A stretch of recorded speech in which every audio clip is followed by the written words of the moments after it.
What's up, everyone? Welcome to this day in Phillies sports history for April 12th, 2025. I'm your host, Jim Montgomery. Welcome to a Saturday edition of the podcast, coming down at you from deep in the dungeon here up in Hazleton. It is pouring rain outside, so usually I would record outside, but it's just a hot mess. So this is the best place I could find, and I apologize for the light shining over my head. But we will get through. Let's start, as we always do, with some quick housekeeping. First, be sure to follow me on social media, Jimbo_Mont on Twitter and TikTok. On Instagram, at PhillyJimbo. Subscribe to the YouTube channel, Jimbo_Mont, and continue to spread the word as we grow this thing. It's been a slow burn, but we're getting there. And just a quick reminder that if you go to my social media, including Facebook and LinkedIn, that's where you'll see some highlights, photos, newspaper clips, and things about what we're talking about on this day. And then don't forget to go support my boy Lenny Wagner. His book, Playing with the Best, One Man's Journey Through the Golden Age of Sports, chronicles the life of Walter French. And really, we were talking about him for a little bit last night. Just his story is just amazing. Just the people that he's come in contact with and is associated with. And the fact that we didn't know about him prior to this is just flooring to me. So go buy the book wherever you can get your books. It's also available on audio if you're an audio book listener on Audible. But support Lenny, his book, Playing with the Best, One Man's Journey Through the Golden Age of Sports, the story of Walter French. All right, let's start with a recap of yesterday's question of the day. Yesterday, we did Fridays with AI, and we simulated an alternate reality where the Phillies did not choke, and had lots of fun with that as far as them winning the World Series. Philly Tough being the mantra, the movie Miracle in Red Pinstripes with Robert Redford, and even a Bruce Springsteen song. So if you didn't listen to that, that is available on YouTube as well as my social media as well. But had some fun with that. But I asked you which team that had an epic collapse had the best chance to win a title that year. The 64 Phillies or the 23 Eagles. 62% of you said it was the 64 Phillies, and I have to agree because a lot of the folks that the discussion we had centered around the fact that at the time you won the pennant, you were automatically in the World Series. The Eagles still had to make through a playoff run, and truthfully, they were more flawed.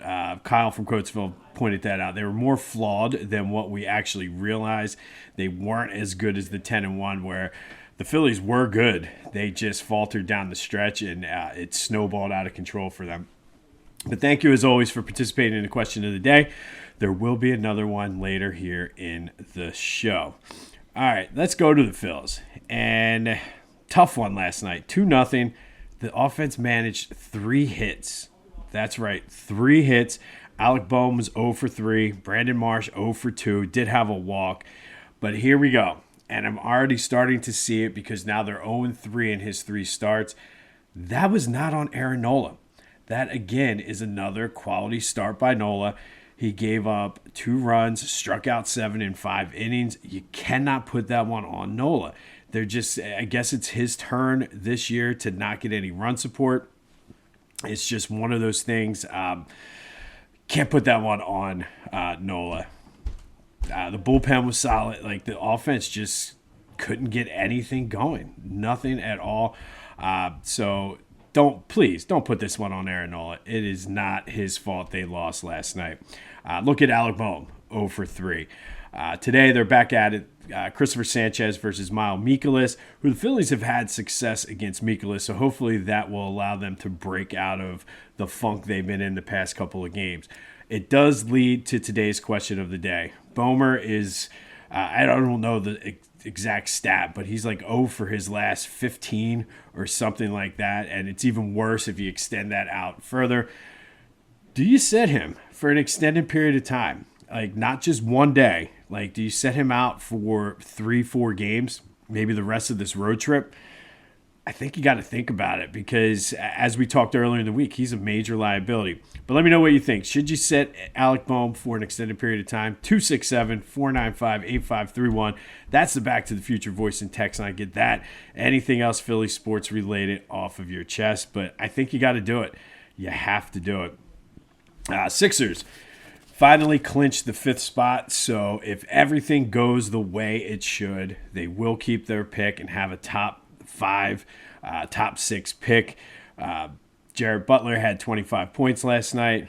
One more game left on Sunday for the Sixers, but they can't lose or gain any positioning. So I think they're good. Starting Monday, once the season is over, every day we will go to Tankathon. I think it's tankathon.com, and I'll run a simulated NBA lottery to see what the chances are and odds are. And I will say, I ran one quick this morning before I got on here to record. Sixers got the number 1 pick. So once the lottery happens, you never know. But we'll start that on Monday. We'll continue it every day. We'll run a Tankathon simulation to see where the Sixers end up picking. Flyers in action today, 12:30 at the Wells Fargo Center. They're just playing out the string. They got the 5th spot right now. They're kind of, I don't want to say they're locked in, because I think Boston's 2 points ahead of them for 4th and have played more games. So we'll see, but it's a shame. Like, would love to be gearing up for some playoff hockey. The Union are in action today up in New York City. The new look Union after trading Daniel Gazdag. What that translates onto the field, we'll see. But like I said, they have a plan. I was reading up on this, and the guy that is running the show there is this is my plan. This is what I'm going to go with. So we'll see how that translates. We do have some Eagles news, and they signed Terrence Marshall Jr., wide receiver for former second-round pick, to a 1-year deal. He was drafted by the Panthers, played for a couple teams, played 2 years there. I forget where else he played. I think he might have been with the Niners. But all reports seem to indicate that this might be a move that Howie made in order to be able to trade Jahan Dotson and maybe maneuver in the draft and make some moves. So we'll see how this goes, but it's kind of one of those things. Is he better than Dotson? But if Dotson then gives you some trade value, then I guess it's worth it. But we'll see how that works out as we prepare for the NFL draft at the end of the month. Be sure to check out my boys over at the Clashing Conferences podcast. Lots of great things going on with their sports fan network. Go to clashingconferences.com for details, how you can get involved, what they have to offer. You can also check out their podcasts on YouTube as well as wherever you get your podcasts. But it's a chance, an opportunity for you to just hang out, get your voice heard, meet some new people. Good things with their sports fan network, the clashingconferences.com. And then, of course, Philly Goat. And it's mid-April. The Masters is on. But Father's Day will be here before you know it. You know what makes a great Father's Day gift? Those Philly Fanatic rocks glasses. Get a set of 4. Use the promo code Jim Montgomery to take 10% off of your order. That's phillygoat.com. Promo code Jim Montgomery to take 10% off. But what a great Father's Day gift. Set of 4. Fanatic logo looking like the Major League Baseball logo. Awesome rocks glasses. But then check out everything else they have. Tons of great shirts. I feel like once the Philly season starts, Ryan and the crew over there get in full gear. They have many shirts. They got the new Howie Roseman collection. You got the F Around and Find Out Philly shirt. But the rocks glasses make a great Father's Day gift. And it's not too early to think about that. And as a dad, sometimes we get forgotten about because it's so close to Mother's Day, but buy your dad the rocks glasses now. Make a great gift. phillygoat.com, promo code Jim Montgomery to take 10% off of your order. All right, today, April 12th, was a big day for Philadelphia ballparks. We got 2 today. So first, we're going to go back to 1909, and on this day in 1909, Shibe Park opened up as the A's beat the Red Sox 8-1, but it was absolute chaos pregame. 30,000 people tried to get in. Another 15,000 were turned away. Turned into a mob scene on the outside because everybody wanted to come in and see this state-of-the-art ballpark.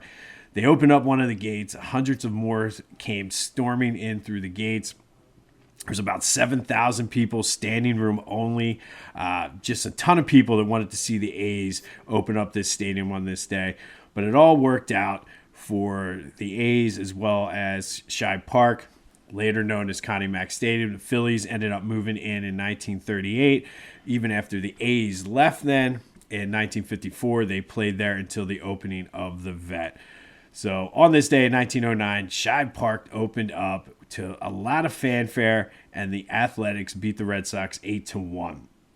And then fast forward to 2004, Citizens Bank Park opened up its first official regular season game.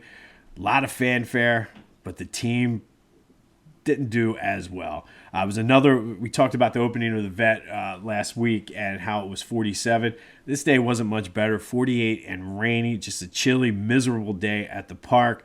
Phillies lose 4-1 to the Reds.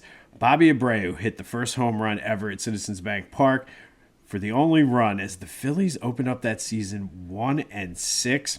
And as I was doing the research for this, give you like a little peek behind the curtain a little bit.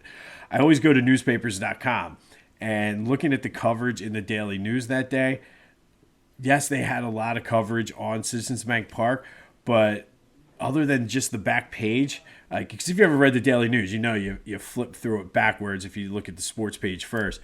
Most of the coverage was on the Flyers, who lost to the Devils, but had a first-round lead of 2-1.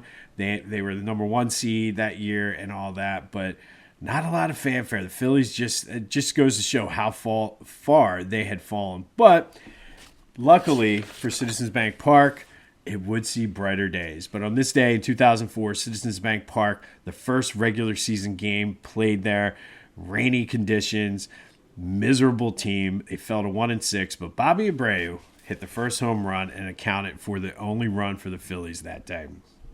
And then finally today, we're going to continue our missing ring spotlight. And today we're going to spotlight Dick Vermeil and Ron Jaworski. And these are another pair that I feel like I had to put together because just of their connection. Vermeil wanted Jaworski to come to Philly to be his quarterback. They had worked together as when Vermeil was the quarterback's coach in L.A. for the Rams. They would be reunited in 1977 and had a ton of success. They led the Eagles to the playoffs from every year from 1978 to 1981. But their best shot to win a title was that 1980 season when they would go to the Super Bowl. They beat the Cowboys in that epic NFC Championship game, and then got boat raced by the Raiders. A couple questionable calls, a couple questionable passes, and they just were never able to recover Vermeil and Jaworski from that Super Bowl loss. Ron was just not good in that Super Bowl, and I've talked about this before. He wasn't good going down the stretch into the playoffs, but ultimately Vermeil would step aside after the 82 season. Jaworski would play with the Eagles through 1986 before giving way to Randall Cunningham as the Eagles starting quarterback. We know Jaworski more now as the NFL Films insider guy. But what you don't know is he was a tough dude. At one point, he started 116 consecutive games, and that streak ended because he broke his leg. It wasn't even like a soft tissue or anything. Literally snapped his leg, and that snapped his streak. Dick Vermeil obviously would come back to coaching, win a Super Bowl with the Rams with Kurt Warner.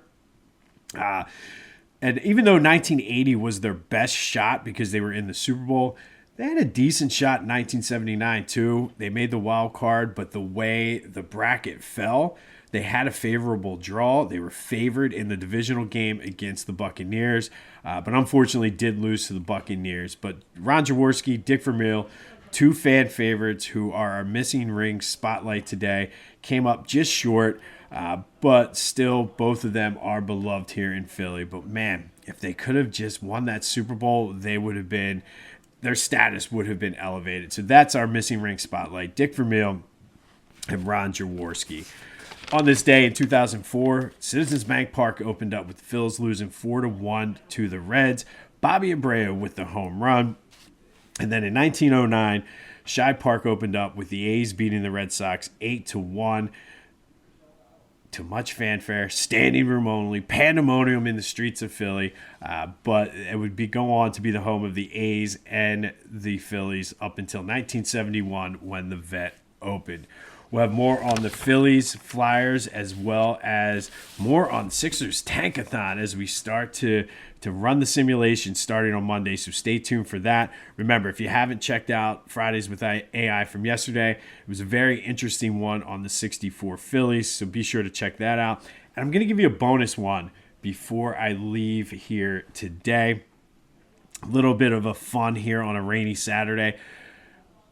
On this day, back in 1950, or 1975, 50 years ago, the number one song in the country on the Billboard Top 100 was Philadelphia Freedom by Elton John, a song written for his friend Billie Jean King in honor of her being the owner and coach and player of the Philadelphia Freedom tennis team. You are very welcome for the earworm today. Philadelphia Freedom was the number one song on the Billboard Top 100. Philadelphia Freedom. Now you're welcome for the earworm. This has been This Day in Philly Sports History for April 12th, 2025. My name is Jim Montgomery. Go have yourselves a Saturday. Enjoy the Elton John wormhole I just sent you down. And until next time, I'll see you when I see you.